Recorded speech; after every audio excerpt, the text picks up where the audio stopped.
10:15. So here I am. And I just have to give a shout out to Miss Urban. She is one of my daughter's 5th grade school teachers right there. And I want to tell you, those products you gave me, I believe, are the reason that I'm able to be here.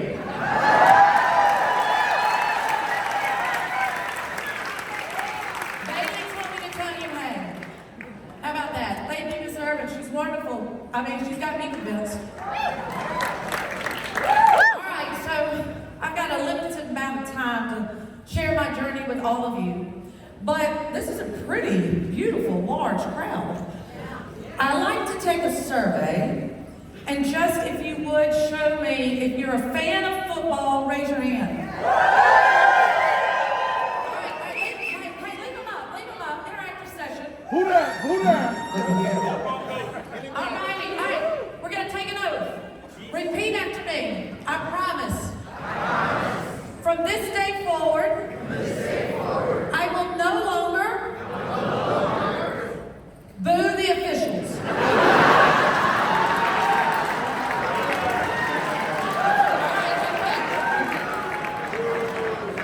There you go, there's always that guy. Hey, at least 1 year, don't boo me. My digits are 53 on the back. I'm not that age yet, but with the Life Vantage liquid collagen, maybe you won't even tell I'm 50, right? But yeah, 1 year, I used to tuck my hair. I don't anymore. I'm able to have my hair in a ponytail so you can identify me a little easier. Just don't boo me for 1 year. All right, let's start this journey. Everybody wants to know, like, how did you get into football officiating and what keeps you motivated, Sarah? And I'm going to tell you, I have learned it's me. And what you guys do, you better be the one that motivates yourself. And if you're not, you better check yourself at the door. So, these 3 perfect, innocent, they do no wrong, they don't cuss, they did not drink before the age of 21. I'm not that mother. But they inspire me, they encourage me, they need things, so they say. Want more than anything. But I'm their first line of what success looks like or failure. So I have to get up and motivate myself every day. I want to introduce you to my 3 amazing kids. Brindley is to my left. He is 23 as of this past Monday, and he is a 7-year junior in college.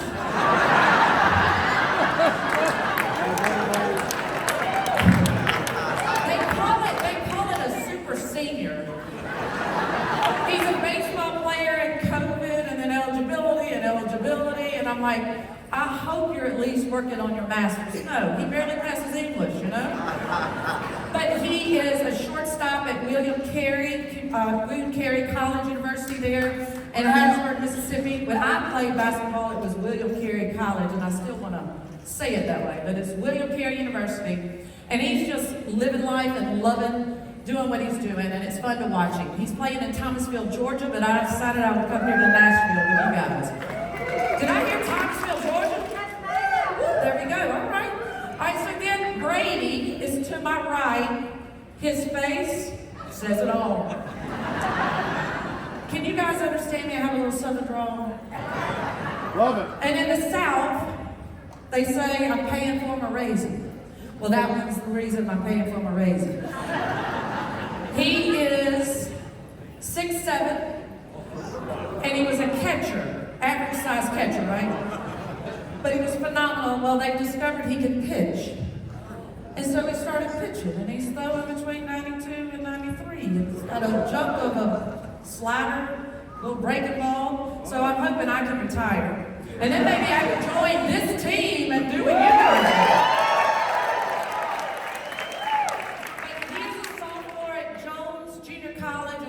Mississippi, and he's playing a doubleheader tomorrow, but I heard that the SEC tournament's here, and I'm a die-hard Kentucky Wildcat fan. Because I have to say hotty-toddy too, because my kids love Ole Miss. But I'm going to stay here and go to the tournament, and then get up in the morning and drive all the way to Ellisville, Mississippi to catch his doubleheader. All right, the beautiful young girl, I've already mentioned her. I would say, yes, she's my daughter, not my granddaughter. I had her later in life. And when I took those 5 pregnancy tests early 2012, they were all positive. I'm almost 39 years of age, and it was a shock to the system. But she is absolutely phenomenal. And what I love the most about her is she is just as beautiful on the inside as she is on the outside. It is. But I'll also tell her she will be the reason I don't go to the nursing home. She will keep me. My boys would have shipped me off. You know, those dog dogs was considered. All right, so seriously, you're the one that has to motivate yourself. There are things in your life that maybe inspire you. My journey, take a look at this picture. If you're trying to figure out which one I am, I'm the one that's standing behind number 31 with a bad perm. It's the reason you gotta accept the fact that some days you're the pigeon and some days you're the statue. And clearly I was the statue in this picture. I don't know why my mom allowed me to leave the house looking as such. But I am blessed that my mom and dad are still married 57 years. I don't know how in the world, I don't know how in the world she's managed to do that. She's your typical Southern Baptist school teacher, did everything. She cooks and cleans and she can sew, and I don't do any of those things. And then my dad is he's almost 80, but he's just your grit, drive, no excuses. And he raised me to never to depend on a man for anything. And I think, hey, you know what? He cringes now when I say that. I said, but it was true. But I think I took it to heart because I can't keep a man. But that's a whole nother session. Sports was a part of our life. That's just what we did. My immediate family, if we weren't playing the sport, we were watching it. But my extended family, my mom's oldest sister, she's 84, phenomenal basketball player. She played at Peabody, I believe, is from Nashville. And so she was coaching at the time Dallas Baptist University when I was in 5th grade. But the amazing thing about her, she won the first women's NCAA title, basketball title, in 1971, and that granted her the honor to coach the U.S. World Team in 1973. They played in Moscow, Russia. They won a silver medal, and one of her players was none other than the amazing, and we miss her, Pat Summitt. Oh, yeah. So when I was in 5th grade, she looks at me, we're at a family function, and she says, hey, are you gonna try out for basketball? I said, Aunt Jill, they don't have a girls' team. She said, go out for the boys' team. She didn't hesitate. I've never thought of my gender that would hold me back. So I go out for the City League basketball team, boys team in Pascagoula, Mississippi. Ooh, is there a little girl in here? Yes, ma'am.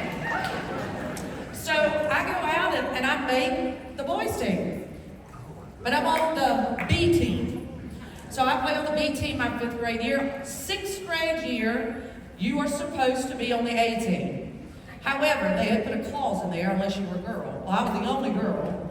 And so when I was in 6th grade and I came home that afternoon after practice and my dad said, how was it on the A team? And I said, Dad, I didn't make the A team. He said, why is that? I said, well, they said because I was a girl, I couldn't be on the A team. Well, my dad loaded me up in the 1978 Ford LTD and we went right back down to that stadium. And he gave that coach a piece of his mind. Now, like any 6th grader, I'm mortified. I am going like this. But I think all too often, and you all can relate, you shouldn't do this, you can't do this, whatever restrictions they want to put on you. And I'm all about, hey, keep pushing forward. But I just want to encourage all of us, don't look at life as a roadblock. Look at it as a speed bump. And the quicker you get over the speed bump, whatever it is that people are telling you you can or you shouldn't or you won't be able to, it's going to be in your rearview mirror. Your rearview mirror is this big compared to your windshield, which is right in front of you and everything is forward. If you're constantly focused on what's in that so small that it will affect everything in your life. Look through your windshield. Move forward. Get over the speed bump. I'm not encouraging you to speed, but I'm telling you, get over the speed bump and put it behind you. So by that 6th grade year, I didn't push the envelope. I went and played on the B team again. Let me tell you what it did. It propelled what ended up paying for my college education, career. The confidence I got. And when you are told no, somebody may not think that you were able to, just get some experience. Don't give up. But I dominated. I was the tallest player, the B team that year, the whole league. I felt as if I could intimidate the boys because I could touch the rim. I couldn't dunk, but I felt as if I intimidated them. But again, my confidence. The picture you're looking at here is my 7th grade year, still playing in the City League, and I'm on the A team. As you can see, right? As you can see, the guys have kind of surpassed me in height, and I really probably played about half of the games, and of those games, I probably played half of the time. Well, we won the City League there in Pascagoula, and Jay Walton lives here in Nashville. He's number 31. He was probably about 6'4" or 6'5" in 7th grade. After we won the championship, he looked at me and he said, "Hey, Sarah, you're going to try out for the middle school." And before I could answer, Jay, he said, "You know what? You'll never make it. You actually have to be good and try out."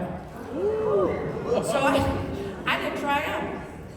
I told him he intimidated me. One of 2 guys probably intimidated me. But like any good middle school teacher, he saw some height walking, the halls, and said, "Hey, I heard you play basketball. Come have a private tryout." So I did.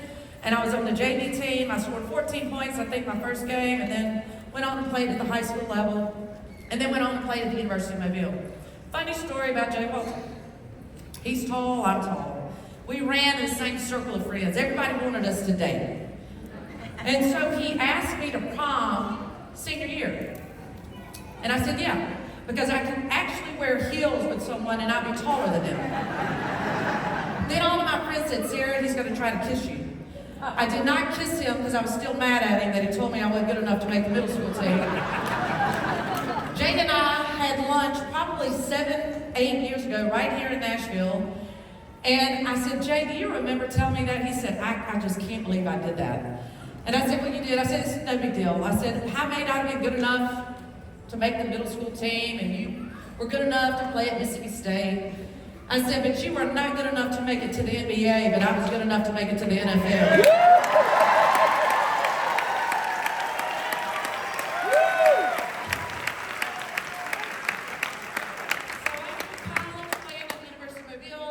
I go on and I'm playing in a Baptist church league. As y'all can tell, the first and only girl, has been a part of my entire life. I have an older brother and a younger. I was the only girl.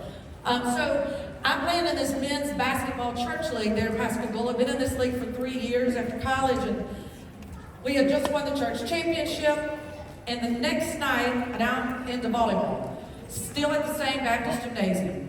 And a guy comes up to me and he says, "Sarah, I'm really sorry about what happened last night." And I looked at him and I went, "I was by myself last night. I don't know what you're talking about." And he went, "You're serious? You have no clue?" And I said, "No." And he said, "Well, they kicked you out of the men's basketball league." I said, "Why?" He said, "They said it was because you were a girl." I went, "Well, I've been in this league for 3 years and they just now realizing I'm a woman." and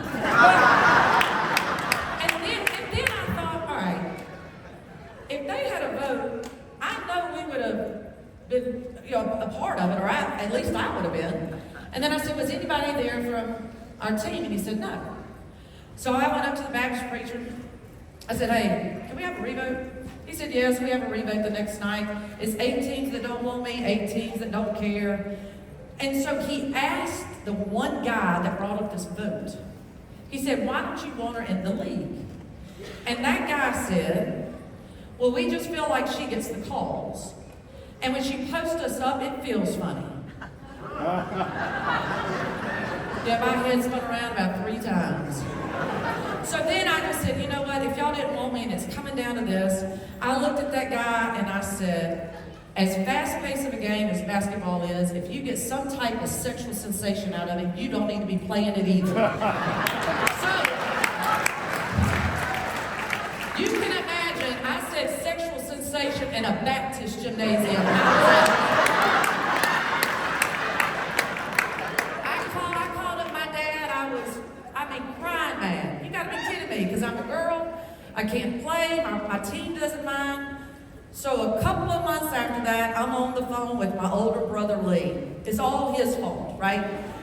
Lee is to my left in this picture. He just retired from Conference USA a few seasons ago. My baby brother, Scott, he just retired from the Junior College Association of Mississippi. He's still umpiring baseball and doing high school officiating there in Mississippi. But I talked to my older brother. I'm on the phone with him. And when I tell you my older brother was the straight and narrow, and I think y'all can tell I was not, like I was the black sheep. So I'm on the phone with him and I said, hey, what are you doing this evening? And he said, I'm going to a football referees meeting. I said, can girls do that? He said, I guess so, sis. Be there at 6 and don't be late. I think he was glad I got kicked out of the men's basketball league, so I wouldn't tag along anymore. Well, I show up at this first high school officiating meeting, and right before we go in, Lee stops me and he goes, okay, sis, these are a bunch of old men set in their ways. You are going to get some strange stares. And I said, it's all right, I can handle them, let's go in. So we go in, sure enough, George Dash is at the front. He's 84, and he's still a mentor to me today, because if it wasn't for him, I do not believe I would be where I am. And I know you all have those mentors in your life, right? So, funny story about George, though. I guess about 6 months ago, he had something done to his heart, so I went to see him in the hospital, and he had these thick glasses on. I said, George, what in the world happened? And he said, they said I was legally blind. I said, well, that's what everybody else said about you about 20-something years ago. So when I walk in, George Nash is talking to another official, and he stops, and sure enough, he watches me. So to break the ice, I just said, hey, is this where you become a football referee? I cannot repeat what George said, but then he said, I guess so. I sat there, and I went, you have got to be kidding me. These guys actually get together and discuss rules, play scenarios, what-if situations. I'm like, ain't no way. Because when I was a player, I hated the officials. And truth be told, they probably hated me. But I was so intrigued that they took such pride in what they were doing. And I wanted to be a part of that, to be able to give back to the sport. Then my competitive juices started flowing, and I thought, all right, I don't have a clue about the game of football. And I'm certain there's still people who think I don't have a clue about the game of football.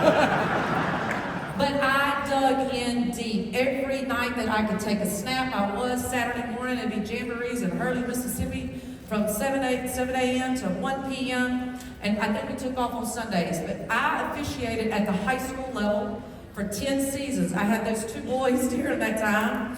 And the crews that I were on, their wives made me a maternity referee top. It was awful.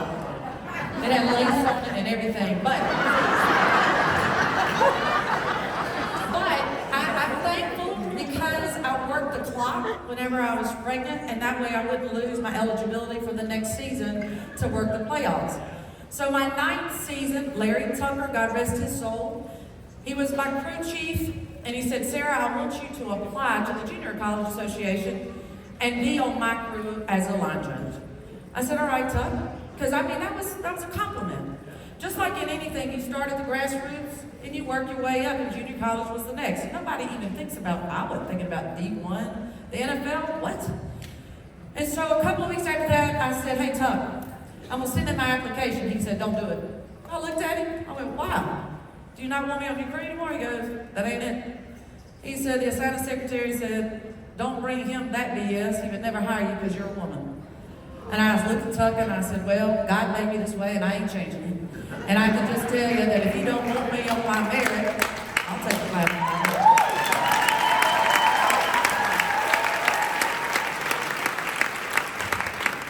If you don't want me on my merit, this job is tough enough as it is. I'm not about to go and try to prove myself as a woman to a very shallow-thinking man.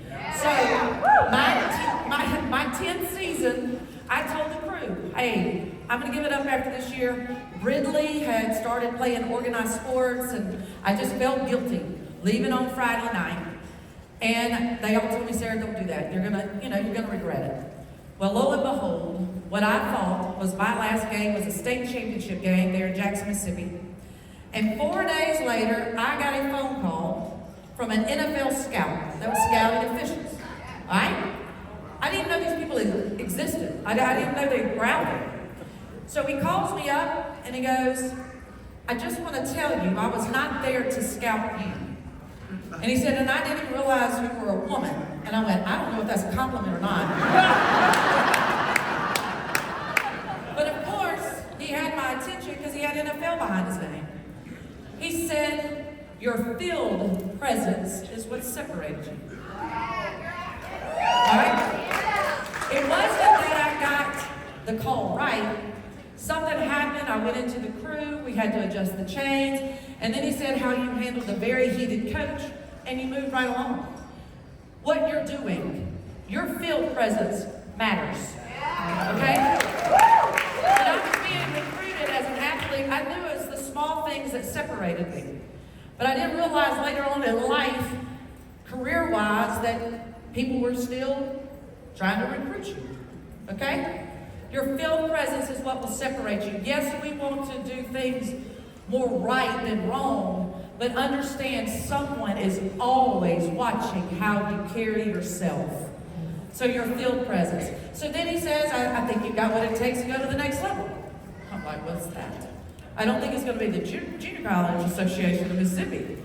So he plugs me in with Gerald Alston, Conference USA supervisor, in 2007, and Gerald at the time was still on the field as an NFL referee. I think he worked 27 seasons, 3 Super Bowls. And I went and had an audition at Southern Miss. And a few days after that audition, I get a phone call from Gerald Alston. I've never spoken to the man. I've never seen the man. He's never seen me. Wasn't on any social media. So I answer my phone and he says, hey, walk me through this play that happened at USM. So I did. And Gerald hired me over the phone, sight unseen. I joke with him now, of course now, but I said, all right, I knew you were old, but see now? I mean, you're gonna make history, hire the first woman, and you have no clue that I can work. He said, Joe Haynes, the NFL scout, he said, he's never referred an official to me that wasn't able to work. And then he said, when you answered the question, you did not lie or make an excuse. So I knew that your character was in check, and that meant you would be coachable. Do y'all feel what I'm saying? So he hired to go to the phone, but he fails to mention, and this is what blows my mind, 2007, we're still having to suppress hiring a minority. To this day, we still are. But he listed me in the roster of officials as S.B. Thomas. I knew who S.B. Thomas was. And I didn't ask him at the time why, but then he told me. He didn't tell his boss. But then he goes in and he tells his boss, hey, I've hired a female official. And the commissioner went, surely you're not going to put her on the field. He said, oh yeah. He said, I've already talked to 2 universities and they don't care. Let me tell you this. In the world I live in, it's an equal opportunity employer to get your tail chewed out. All they see are strikes. But this picture that you're looking at is my 2nd game of my rookie season in Conference USA. And I live by this. I tell my kids this, especially with social media. It's meant to be a great thing, but y'all understand what I'm saying. But a successful person is someone who can lay a firm foundation with the bricks that are thrown at him or her by others. And I mean it. Let them lay them down. Don't listen to it. And I tell my kids that all the time, but then early on they went, but Mom, you do realize you got a lot of bricks. You probably have a mansion or 2 across the board. And that's fine. And I've also learned you do not defend the truth. If you believe in what you are doing, you do not exhaust your efforts to defend it. The person that's questioning you, they're the ones that are doubtful and insecure. Lay it down, build your firm foundation, and keep moving forward. So I worked 7 or 8 seasons at the collegiate level. Like I mentioned, I took those 5 pregnancy tests. They were all positive. And I'm working in arena ball at the time. And so I call up Gerald Alston, and of course he's a mentor of mine, as you know. But I called him up and I said, hey, Gerald, I got to tell you something. He said, what's that? I said, I'm pregnant. And he said, with what? I swear that's what he said. And I went, I don't know if it's a boy or a girl yet, but I'm pregnant. And so then there's this long, awkward pause. And I go, did you die? And he said, no, I'm trying to figure out what we're going to tell the assignment secretary for the Arena League is why you're going to miss the next few weeks. He said, we're going to tell him you have a high ankle sprain. I said, all right, Gerald. I said, but that high ankle sprain is going to swell up around my belly. And I can with the fact that I'm pregnant. He was concerned about my career because I had started doing some training camps and stuff like that with the NFL. And so he was trying to protect me, if you will, but it's crazy. That year was the year 2012 that the replacement officials were there and no one got hired. And I worked in the replay booth for Conference USA, and a dear friend of mine told me, she said, I want to tell you something, Sarah. If it's meant for you to be on that field in the NFL, the good Lord will put you there, and this baby will have nothing to do with it. So, dang, so baby was born on 12/12/12. You can't make this stuff up. I expect a card from all of you. But everybody started saying she's not going to be able to bounce back, get in shape, how's she going to be able to leave kids, and all that stuff. And then April of 2013, I'm hired in the developmental program of the NFL. We used to have NFL Europe, now we have the developmental program. Well, the media got a hold of it and said, Sarah Thomas is going to be the first female in 2014. And then I was like, can we just pump the brakes? I haven't taken a snap last season or this season. And so I worked in Conference USA, and then at the end of that season, I worked the Senior Bowl. And so there were some supervisors that were pretty vocal, not to me, but vocal that I didn't belong. And how was I going to keep up with the speed and athleticism of the Power 5 players that make up the majority of the NFL? Because Conference USA is considered mid-level. Well, lo and behold, Senior Bowl, there's a defensive end, number 55. He was an SEC player, and he jumps into the neutral zone before the ball is snapped. That is a foul for offside. I don't flag him. It gets worse for me. He sacks the quarterback. So after that game, I'm asked by the very supervisor, and I told him I just missed it. 2 months after that, I'm with Gerald in Baltimore, Maryland. We're at a clinic for aspiring officials, and Gerald calls me to his room, and I'm thinking, hey, he's going to tell me some good news. And I go in there, and he says, they're not hiring me this year. I'm waiting for the punchline. And he looked at me and said, they're not hiring me. I said, all right, what did I do or not do? And he said, don't have that self-doubt. I said, Gerald, this isn't about self-doubt. I wouldn't be sitting here if I didn't evaluate me first. And there's something I did or didn't do. 2 months after that, ironically, I am going to the rookie mini camp for the Kansas City Chiefs. Number 55 was drafted by them, and the supervisor that was vocal was in the vehicle with me. And he said, Sarah, number 55 will forever be your number. I knew right then it was that play, and I have reflected on that, and I really think that he thought that that was going to be a play that I would never see the NFL. So I go up to number 55 and I said, hey, do you remember this play? He said, I do. And I said, well, it kept me from getting into the NFL. He said, well, it really helped me to get into the NFL.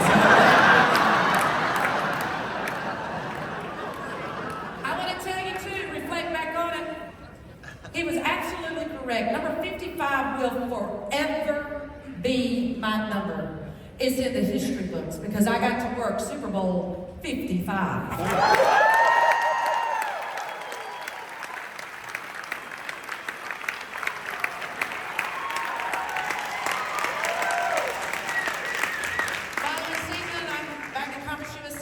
April the 8th, 2015 at 10:57 a.m. Central Standard Time, area code 212 calls, and it's Dean Blandino. And he says, Sarah, I want to welcome you as one of 9 new game officials to the National Football League. Welcome to the NFL.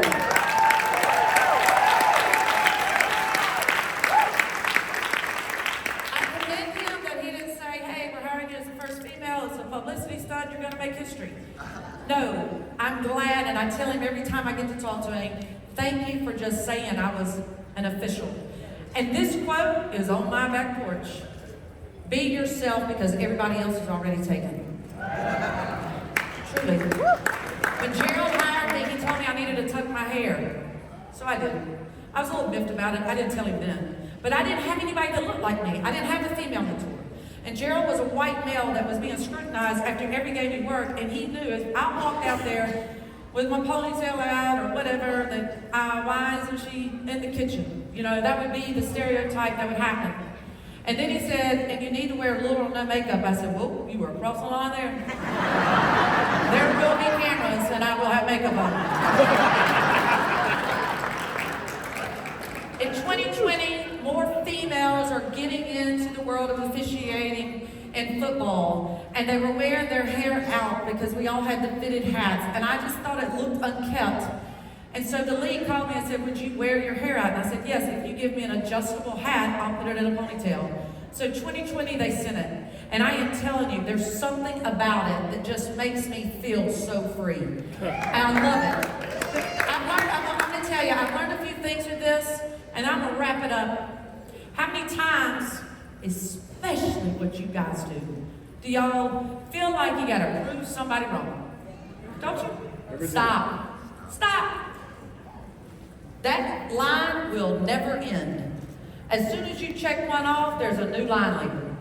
You will exhaust yourself in what you're doing. Instead, I encourage, challenge you to prove to yourself you belong where you are. Don't worry about anybody else. In 2011, when I was interviewed by the NFL, one of the supervisors asked me, Sarah, what's going to happen when you get hit? So I looked at him and I said, I hope your concern is for all the officials, because I'm bigger than some of the men that you've hired.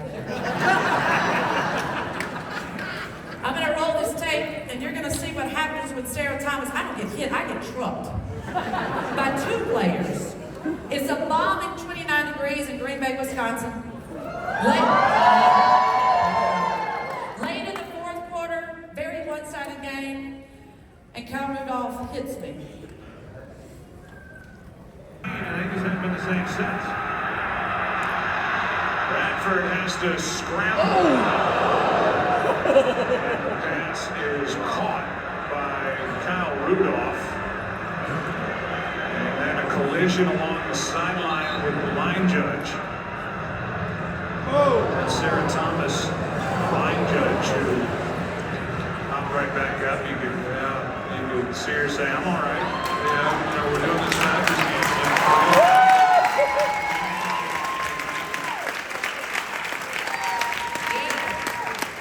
Every time I see that, it just makes me so mad. Like, how did I get hit?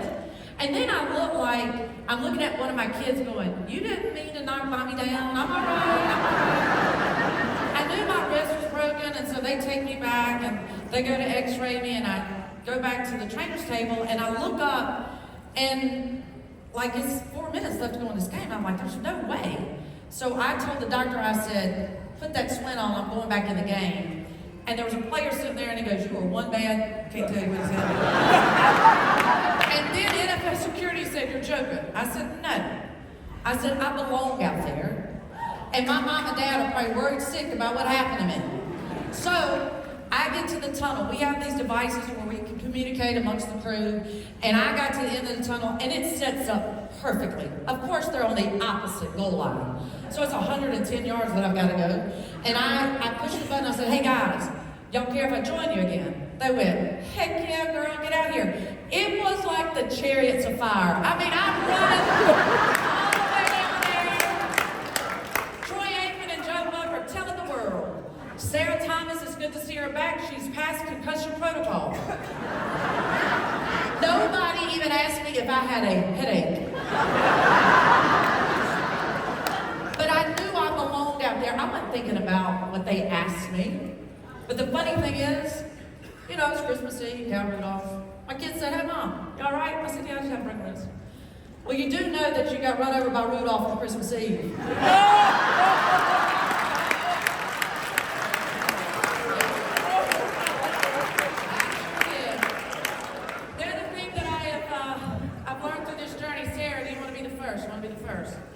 I've come across so many people that all they're worried about is a title.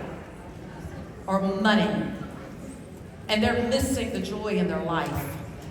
So I learned that if that's all you're seeking, a boss has a title, a leader has the people. And those people that want the title, they will do anything to get up the ladder of success. But the toes that they step on to get up that ladder, I can guarantee it will be the backside they will kiss on the way down. They didn't learn it the right way. Your work ethic, your field presence, your attitude. I mean, some days it just is tough. But I'm telling you, do things because you love it. The recognition will come, right? Look, somebody must be a fan, right? I love the energy though, it's wonderful. My fourth season, the recognition. Ron Tolbert called me up and he asked me, he said, Sarah, he said, I think you would probably prefer to work a playoff game, wouldn't you? I'm like, yeah, of course. He said, well, congratulations. You're going to be the down judge in the Patriots-Chargers game. And I said, I am on the field. He said, yeah. I screamed like a girl, right? But the recognition will come. It may not come when you think it should. But I said, when you're doing things because you love it, it'll all fall into place. All fall into place. This is my rookie year. I can't believe that I got this picture. It's the very moment. But you see, I'm the rookie official in the middle of the guys. The veteran is on the outside. And so I didn't get in the middle of it. I saw it developing, so I went to try to head this off. Well, then they engulfed me. And I thought for the first time, I'm about to get seriously hurt. So I throw my hands up, and I start yelling. Somebody said I used my mom voice. And a guy in the white, he went, we've never heard a woman's voice out here before. They stopped. But I looked at the guy in red, and he had those Nike red contact lenses, and I thought, Lucifer has entered the building. Do what you're doing because you love it. Success only comes before work in the dictionary. You know this quote, but believe it. You've got to put in the work. And comparison is the thief of all joy. All those people that are telling you you shouldn't do what you're doing, they're comparing themselves to you. And what I said about them before, they're the ones that are insecure and doubtful. Don't compare what you have to someone else. If you're leading a team, stop it too, because you're robbing your team of their joy. Start with number one, always. All right, we're going to have a little fun here. All right? Simple math. I am from Mississippi. We like to keep things simple. So these are words that we use on the daily. Work, home, and we're trying to get to 100%, okay? So here we go. Lazy, 64%. I hated it. It should be like 6, but that Z and Y carry a heavy weight. Success, 89. Confident, 90. I think cocky's around 50-something. Excuses. Isn't this amazing how close it is to 100%? 96. Everybody's got them, don't they? Leadership, 97. Hard work, it'll pay off. Almost to 100. 98. What is that one?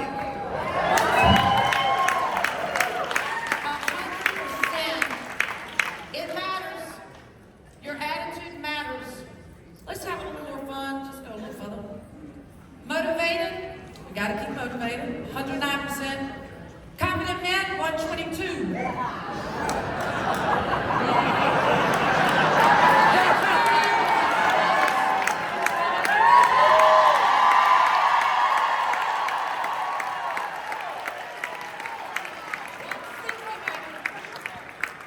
We trump them every time, don't we?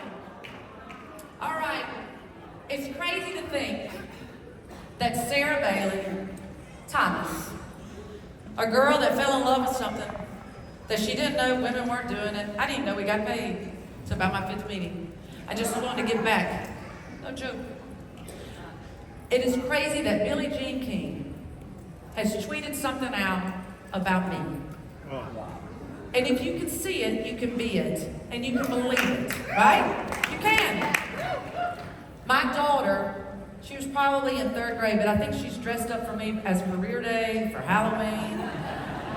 But when I got to pull my ponytail out, she said to me, she said, Mom, because of you, if I want to do that, I can pull my ponytail out and just be a girl. This is true. But I also know this. I'm raising those two young men, and they have me as a mother, bless their heart. But they're going to encounter even stronger, more confident, more driven, beautiful, successful girls and women. And I tell them when they get married, and she's working as hard as you are, so help me God if you call her up and ask her what she's cooking you for dinner. You got me? Never stop believing in what you're doing and yourself. And thank you all for having me. Keep